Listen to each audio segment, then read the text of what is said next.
السلام عليكم ورحمة الله وبركاته. هذه السجادة سجادة الصلاة لاستخدام المرة الواحدة، طبعا موجودة في كثير من المساجد، شفناها كلنا ويمكن بعضنا استخدمها.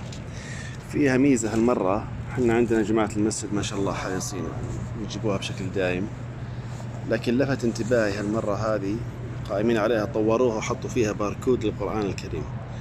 هذا الباركود مصحف إلكتروني، لو عندك جوال آيفون مباشرة مع الكاميرا يفتح، لو عندك غير الآيفون أي تطبيق يعني مثل هذا الحين أوريكم إياه، أندرويد مثلا، أول ما تضعه يقرأ على طول.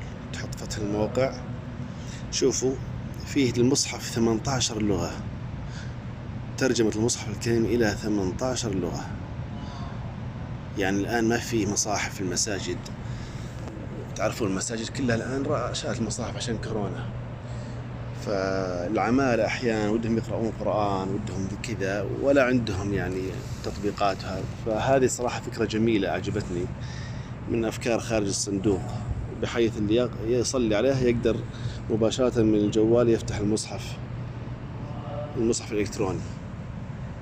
جزاهم الله خير القائمين عليها. هذا الرقم يقول لي هنا أبو عبد الله أنها أيضا يوصلوها توصيل لمناطق المملكة، ومساحتها زينة كبيرة تغطي الصف كامل. الله يكتب الأجر للجميع.